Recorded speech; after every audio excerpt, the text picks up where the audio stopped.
Welcome to Making It Last, where we share ideas to help families tackle major issues. I'm your host, Regina DeMeo, and with me today is Rob Scuka of National Institute for Relationship Enhancement. He's been helping families for over 20 years, and I'm so excited to have him here today. Thanks so much for being here.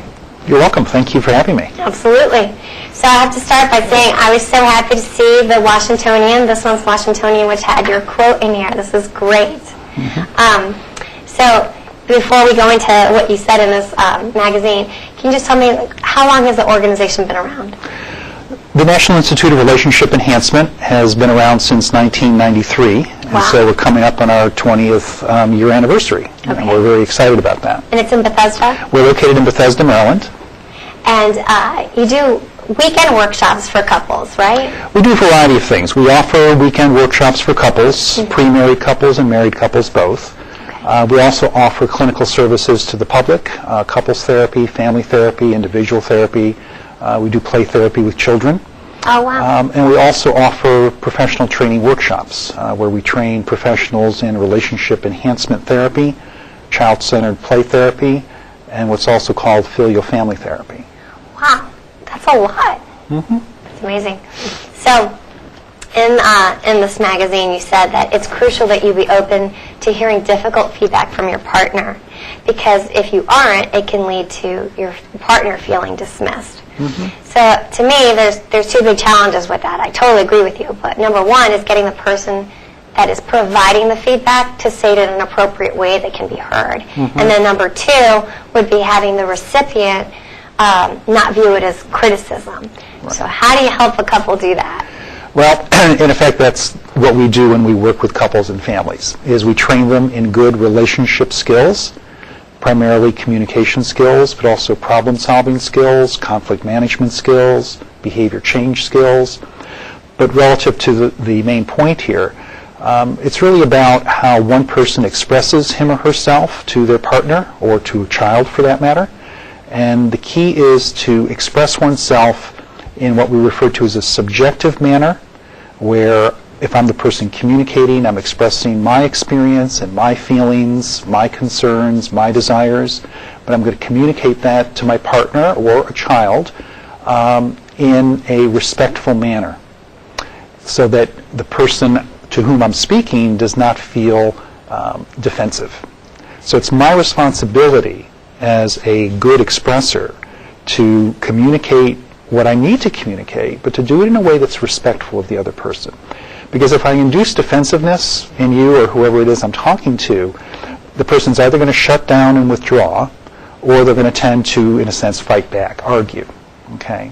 Right. So that's the one side of the equation. The other side of the equation, of course, is the openness to receiving feedback. Right. The openness to listening deeply, non-defensively.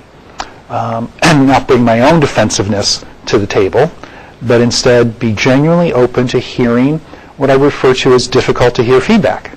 Okay?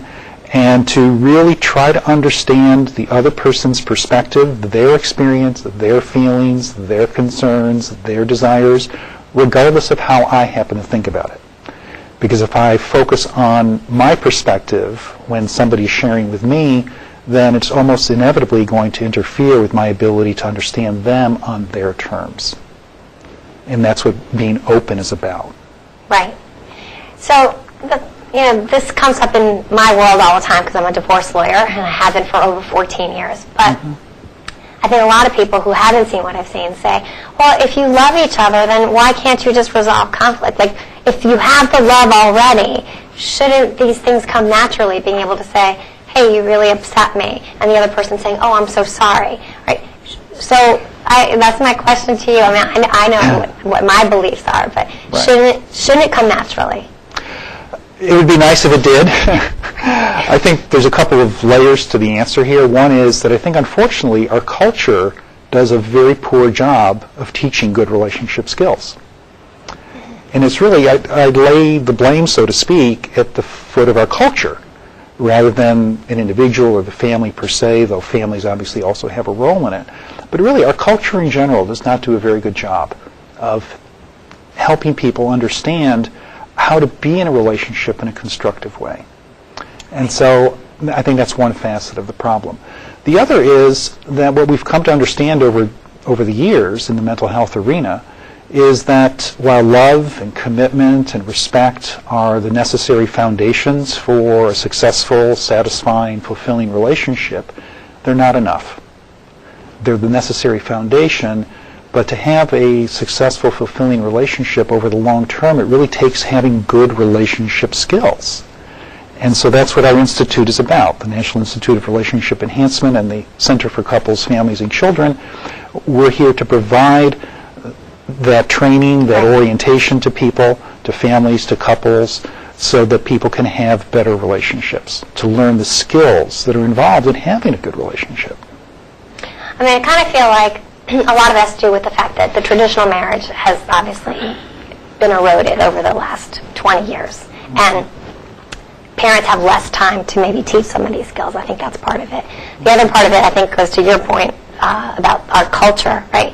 I'm not, my parents aren't from here, so we have a different culture originally. And American culture, no, I'm not putting it down, but America was created with people breaking away from their families and coming here, and it was about individual needs and the pursuit of happiness. It's a very much American, thing to like pursue happiness, right? And that's not true in all other cultures. Is that part of what you're seeing? In a sense, I might put it this way, that I think the pursuit of happiness is fine. Right. There's different kinds of happiness. Right. There's happiness for an individual as an individual, and then there's a different kind of happiness to be had in relationship, okay, or in the context of family. And so I think part of the challenge, indeed, of American culture is its very strong influence on individualism. Yes. Okay. Very much so. And I think that does create a challenge for people coming into relationship, into marriage, where, again, the orientation in our culture isn't sufficiently, it's about us. It's about you and me in the context of this relationship that we're creating together. And if each of us come into that relationship with what amounts to being a me versus you frame of reference, then of course that's going to breed conflict, okay? And the fear, the subtle fear is, you're not going to understand me, and what's important to me is going to get lost in the shuffle. And so then the unconscious impetus is, I have to fight for what I want. I have to fight for what's important to me. And the fear being, you're not going to necessarily understand that or be supportive of that. Well, this is win-lose mentality. It is indeed a win-lose mentality, which for the relationship is a guaranteed lose-lose. I see. Okay? That makes sense. Because if you and I were in a relationship and you win and I feel like I'm losing, or if I win and you feel like you're losing, the relationship's going to lose. Okay? And so, indeed, part of what we help people understand is entering into relationship, entering into marriage, being in family context, that me versus you frame of reference can't work. Right. And so we have to shift our focus, shift our frame of thinking to, it's about the two of us together in a relationship, or the 3 or 4 or 5 of us, depending on children. It's all of us together in a relationship that we have to make work for all of us. So it's like you're teaching them how to be a team. In a sense, we are. We are. And I like to think in terms of, and we actually think in terms of transcending compromise in the typical sense of the word, where you give me 50% of what I want, I'll give you 50% of what you want. With Dr. Bernard Gurney, who created the relationship enhancement method, says that's a great business proposition, but it's a crummy intimacy proposition. Yeah. Because in a sense, we're both agreeing to be unhappy 50% of the time. And why would we want to do that? Well, unless you can say, I'm going to focus on the glass as half full as opposed to half empty, but if you have one person that's doing that, the other one's doing another, you're screwed. But the alternative perspective is, we're in this together. Right. We have to make this work for both of us. And ideally, we work together collaboratively in a manner that hopefully gets you as much of what it is you're hoping for as possible, relative to my getting as much of what I'm hoping for as possible. See, this is creative problem solving that transcends just 50-50 horse trading. And it involves what I call a spirit of mutual collaboration, a spirit of mutual accommodation. That we're going to work together, hopefully, where I'm going to work to accommodate your needs, you would work to accommodate my needs, in a manner that then we both feel good because we recognize we are creating a win-win solution. Right. That works for both of us, that we can both genuinely buy into, because we both recognize, hopefully, it's got to work for the other person as well as myself. Right. It can't just work for me. So the problem I see sometimes is that one person is very, like me, I'm very assertive, right? I'm going to tell you exactly what I want. This is what I need, this is what I want. I don't have a problem articulating that. But I find some people are really bad about articulating their needs or their wants. So they just cave, right? They keep caving to what the other person wants, the other person needs. And then one day, they've just had it. For one reason or another, one day, they're just done caving. They've caved as much as they're going to cave.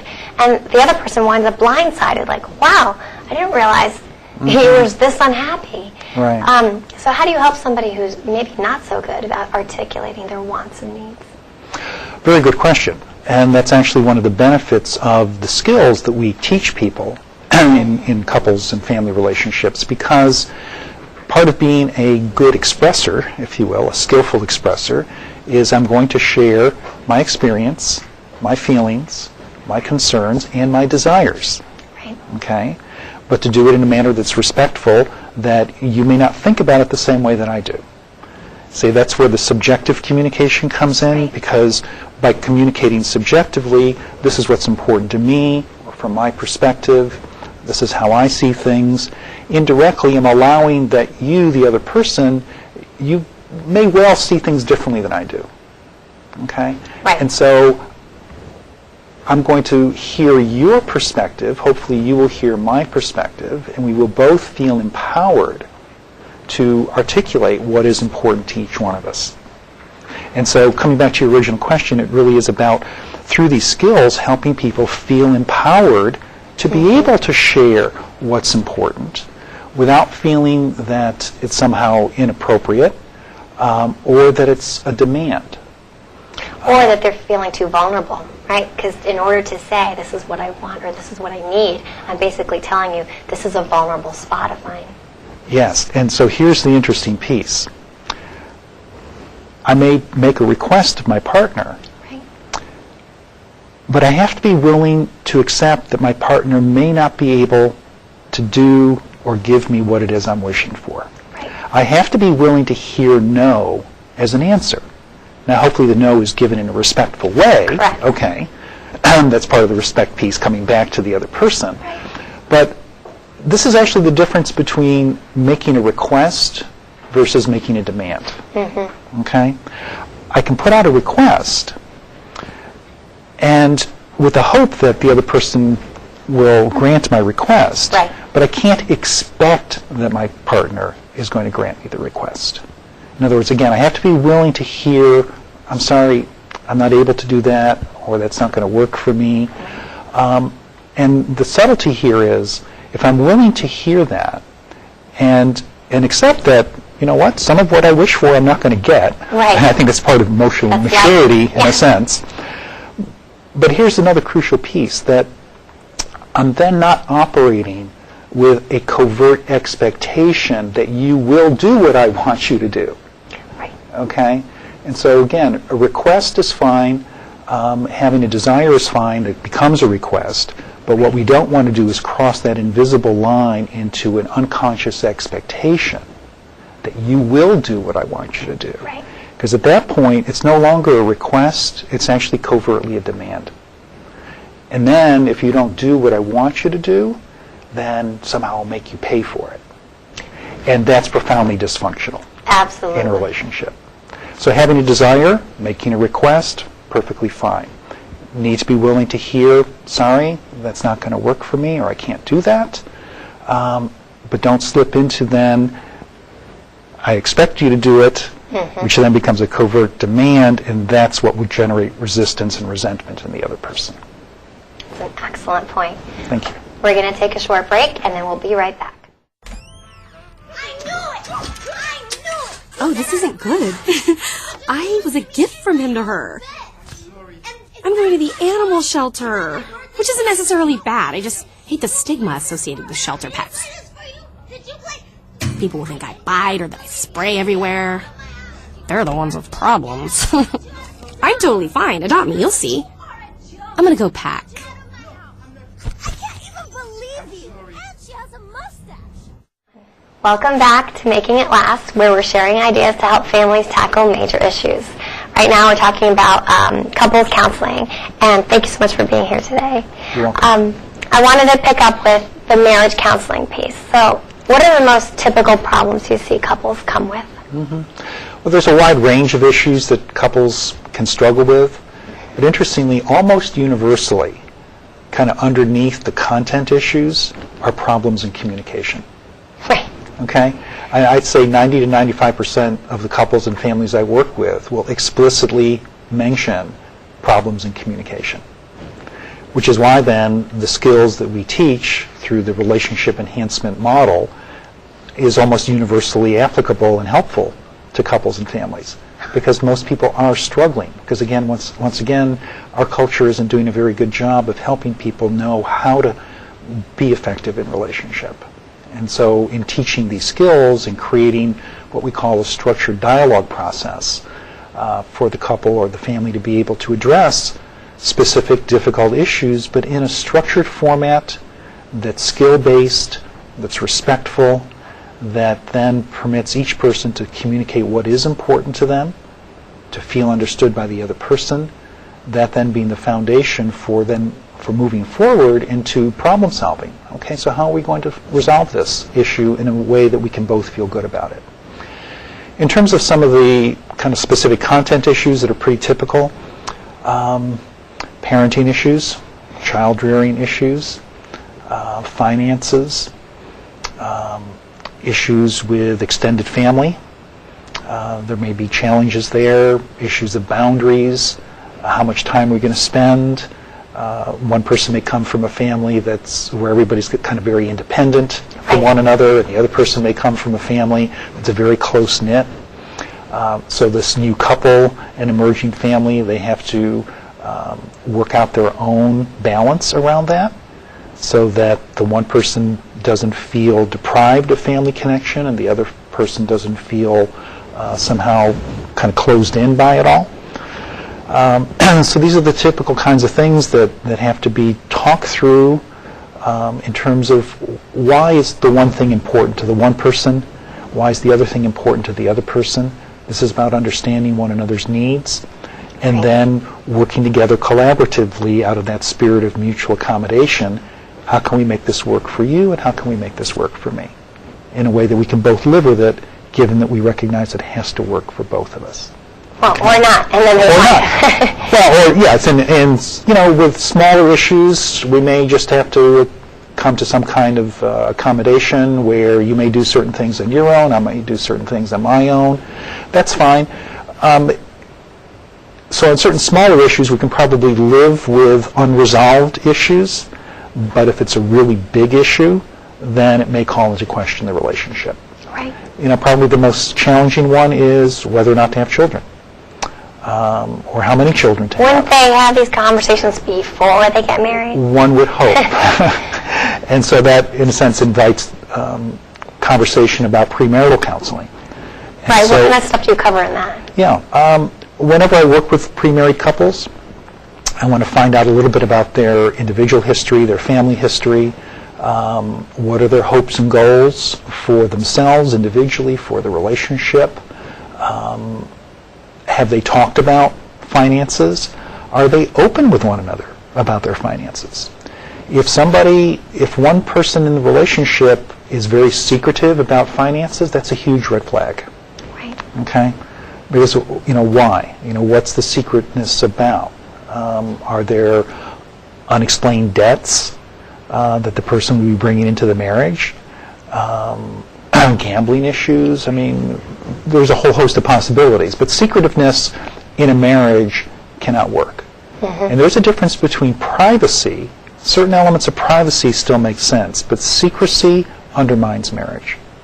Okay? So talking about finances, talking about children, probably one of the most important. If two people aren't on the same page with one another about wanting or not wanting children, I seriously question whether that relationship can survive in the long term. Okay? And one of the tragedies that I experience in marriage counseling when I am faced with that is how in some cases what comes out is, in a sense, the person knew all along, the one person knew all along that there was this deep problem in the relationship that in effect they just ignored. Or they thought that they could change. They thought they could change the other person, which is a mistake. They talk themselves out of thinking it really is important or so important that maybe it calls into question the viability of the relationship, and that's tragic. And so when I work with single people who are on the dating scene or looking for a partner, one of the things that I talk with them about is to be very clear about what your expectations are in life, what your desires are in life, and to pay attention to red flags. And don't ignore your gut feelings about something that's problematic. Pursue it. Ask questions. Do research if necessary. Point is, and see how the other person responds. Right. How the other person responds will tell you an awful lot about whether, in a sense, you can pull the red flag down and proceed, right, or whether this is a disqualifier. Okay? So in a sense, being smart while dating is one thing that will actually increase the odds of having a successful marriage. Of course. As opposed to, in effect, making a mistake, getting married, and then discovering 5-10 years down the road, I really did make a mistake. So that's part of the premarital counseling in a sense, whether I work with individuals as individuals, whether I work with couples in the premarital stage, is to talk through some of these issues. Sexual compatibility, obviously, is an issue. Huge, yeah. And here's an interesting one. To explicitly address the issue of monogamy. I mean, it understood. Well, but you know what? That's actually part of the problem. I see. It's an implicit assumption Right. in our culture. And because it's an implicit assumption, rather than something that's made explicit, that actually contributes, in some cases, to an increased vulnerability to a person sliding into infidelity. And so I think part of the important work with a premarital couple is actually to get them to talk explicitly about a commitment to monogamy. Because if it's made explicit, in a sense made part of a contract between the two of them, Right. it actually decreases the odds that either person would allow themselves to slip into infidelity. Well, and I think there's also a good point coming up now with modern technology. It's like, let's define what an affair is. Like, I don't mean to be very Clinton in this kind of way, but, to me, it's more than just actual penetration that would constitute an affair. Like, a deep emotional connection, to me, would be a betrayal. To, not be able to be someone's friend on Facebook. They kept that private and secretive, going back to your point. Right. Because that's a no-no. I'm not getting married to somebody that's not, on Facebook with me as a friend, that's not sharing with me conversations that they're having with others. So my definition of what I'm willing to deal with is very different, I think, than what other people would agree to. Which is why these kinds of conversations are absolutely crucial prior to the wedding ceremony. You're right. Okay? And another thing I actually counsel people, whether individuals or engaged couples, is if you're in a relationship, be in it, explore it, have fun, enjoy it, be present, be engaged, and keep your eyes open. Right. Okay? And be prepared to walk away at any point if things don't add up. Right. Be prepared, because this is part of self-empowerment. You're right. Be prepared to walk away if necessary. Now, hopefully that doesn't become necessary, but it's part of really being smart and protecting oneself emotionally. But coming back to the question of infidelity, professionally we do define 3 forms of infidelity. Do you really? Sexual infidelity, Right. emotional infidelity, and you kind of alluded to that, gave an example of that, and combined sexual emotional infidelity, which is actually the most dangerous and the most damaging to a marital relationship. Okay? Though interestingly, we could also, in a kind of analogical way, talk about financial infidelity. Yeah. Coming back to secrets, gambling debts, for I example. see that all the time. That's a betrayal. Right. Okay, and that is, secrecy is one of the kind of common characteristics that's involved in infidelity. Okay, and betraying the partner's trust is another inevitable element of it. The crossing of boundaries, the failure to respect, for example, that there is a boundary around our marriage. Okay, and are each of us respecting that boundary, or is one of us or both of us violating that boundary? And that boundary can be violated physically and sexually. The boundary can be violated emotionally. In an interesting way, the boundary can even be violated emotionally with an extended family member. I see that all the time.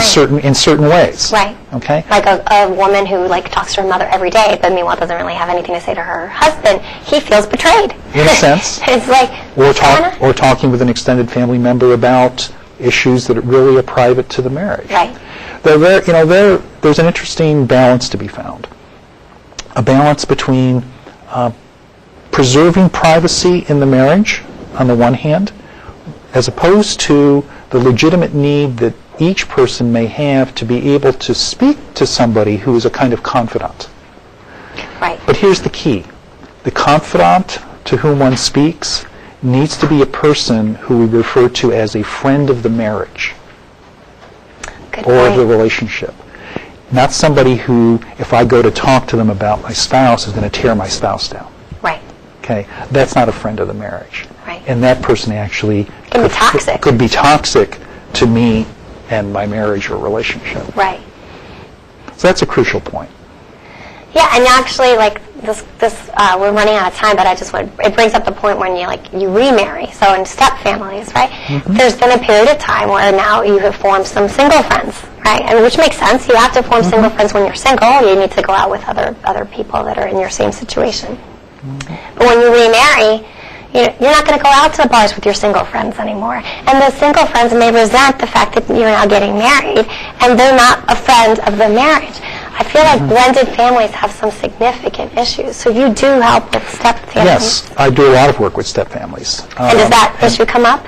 That issue comes up, but I think the biggest issue that comes up is how to deal with the respective step-parent, step-child relationships. Interesting. That's really the biggest challenge. Huh. Because think about it. A step-family intrinsically is a new entity that's built on a tragedy. Exactly. And the tragedy is either a divorce or perhaps the death of a parent. They're both a death. Right, and they're both a death. They're both a tragedy. Right. And the children involved are, on some level, they will be struggling with that. And that can play out in a variety of ways in the step-child, step-parent relationship, which is why the task of being a step-parent is a very challenging one. And it's different from conventional parental life. Yeah, well, I'm going to be challenged with that in the next few months, so I'll let you know how that goes. Okay. So if this has been very helpful for me, no doubt. If someone wanted to contact you for further information, how would they do that? Our website is www.nisannancy.org, and our phone number is 301-680-8977. Wow, that's fantastic. Thank you so much for being here today. Thank you for having me. Absolutely. So if you have any show ideas or would like to be a volunteer guest, please contact me at genxmarty@gmail.com. Thank you for tuning in, and see you next week on Making It Last.